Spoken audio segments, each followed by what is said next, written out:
এখন আমরা যে বিষয়টা দেখব সেটা হচ্ছে যে একটা মেডিসিন সম্পর্কে আলোচনা করব। সেই মেডিসিনের নাম হচ্ছে প্যারাসিটামল, যেটা আমরা সংক্ষেপে পিসিএম বলে অনেকে, যে পিসিএম মানে সংক্ষেপে প্যারাসিটামল।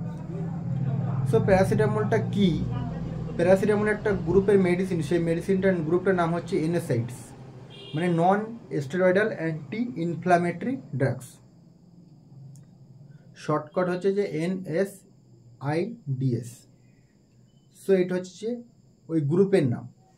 এবার প্যারাসিটামলটা কোন কোন ফর্মে পাওয়া যায়, কোন কোন ডোজেস ফর্মে পাওয়া যায়? ডোজেস ফর্মে কী পাওয়া যায়? প্যারাসিটামল ট্যাবলেট পাওয়া যায়, প্যারাসিটামল সিরাপ পাওয়া যায়, প্যারাসিটামল ড্রপ পাওয়া যায়, এমনকি প্যারাসিটামল সাপোজিটরিজ, মানে পেডিয়াট্রিক পেশেন্টের ক্ষেত্রে যে সাপোজিটরিজ ইউজ করা হয় সেটাও প্যারাসিটামল পাওয়া যায়। এবার দেখবো যে প্যারাসিটামলের প্রপার্টিসগুলো কী কী আছে। So paracetamol mainly were use for antipyretic, analgesics আর অ্যান্টি ইনফ্ল্যামেটরি। এই তিনটে প্রপার্টি প্যারাসিটামলের আছে। সেটা হচ্ছে first antipyretic, to decrease body temperature, analgesics to decrease body pain, আর anti inflammatory to decrease decrease of inflammation. এবারে অ্যান্টিপাইরেটিকটা কীভাবে কাজ করে? আমাদের ব্রেনে একটা রিজিয়ন আছে, সেই রিজিয়নটার নাম হচ্ছে হাইপোথ্যালামাস। সো হাইপোথ্যালামাসের কাজ কি? আমাদের বডি টেম্পারেচারকে নিয়ন্ত্রণ করা। এবার একটা প্রোটিন আছে, সেই প্রোটিনটার নাম হচ্ছে পাইরোজেন প্রোটিন। সেই পাইরোজেন প্রোটিনটা যদি আমাদের হাইপোথ্যালামাসকে ডিস্টারবেন্স করে, সেক্ষেত্রে কী হয়? আমাদের বডির টেম্পারেচার যা থাকে তাছাড়া বডি টেম্পারেচার বেড়ে যায়। এই বডি টেম্পারেচারটাকে বেড়ে যাওয়াকে আমরা বলি ফিভার বা পাইরেক্সিয়া।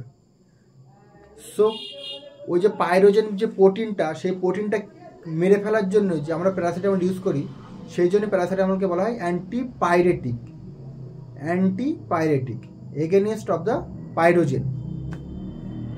এবার কিছু কিছু ক্ষেত্রে বডি পেইনের ক্ষেত্রে প্যারাসিটামল ইউজ করা হয়, সেই জন্য আমরা বলি অ্যানালজেসিক হিসেবে কাজ করে। ইনফ্ল্যামেশনের সময় প্যারাসিটামল কিছু কিছু ক্ষেত্রে ব্যবহার করা হয়।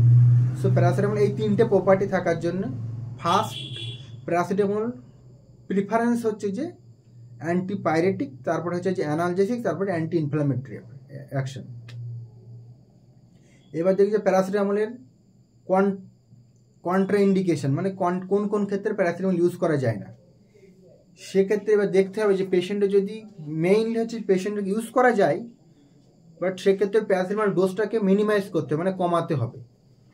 কোন ক্ষেত্রে? যদি পেশেন্টের অ্যাকিউট কিডনি ইঞ্জুরি অথবা ক্রনিক কিডনি ইঞ্জুরি থাকে, বা সিকেডি স্টেজ 1, স্টেজ 2, স্টেজ 5 পর্যন্ত আছে, কোনো পেশেন্টের যদি রিনাল বা কিডনি প্রবলেম থাকে, সেক্ষেত্রে আমরা প্যারাসিটামল ডোজটাকে মিনিমাইজ করতে হবে। মানে কেন? মানে আমাদের শরীরে আমরা যত পরিমাণে মেডিসিন ইউজ করি, তার ম্যাক্সিমাম মেডিসিনটাই বা ম্যাক্সিমাম ড্রাগগুলো এক্সক্রিশন হয় কোথা দিয়ে? মানে বার হয় কোথা থেকে? কিডনি থেকে এক্সক্রিশন হয়ে বেরিয়ে যায়।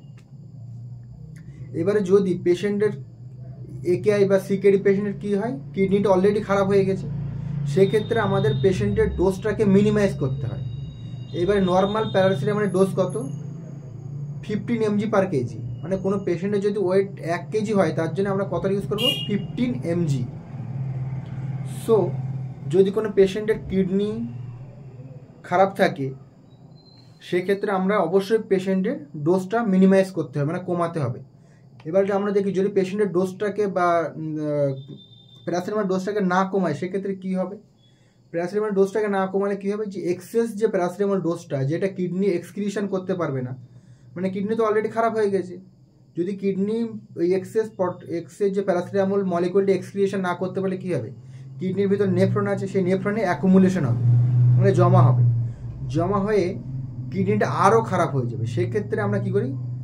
যদি কোনো পেশেন্টের একেআই বা অ্যাকিউট কিডনি ইঞ্জুরি অথবা ক্রনিক কিডনি ইঞ্জুরি বা ক্রনিক কিডনি ড্যামেজ থাকে, সেক্ষেত্রে আমরা সবসময় চেষ্টা করতে হবে প্যারাসিটামল মেডিসিনের ডোজটাকে মিনিমাইজ করতে, কমানোর জন্য। না কমালে পেশেন্টের কিডনিটা আরও খারাপ হয়ে যাবে। সো আমরা শুধু ট্রাই করব যে যেসব পেশেন্টের ক্ষেত্রে কিডনি ইঞ্জুরি আছে বা কিডনি প্রবলেম আছে, সেক্ষেত্রে as much as possible to minimize the dose of the paracetamol. Okay.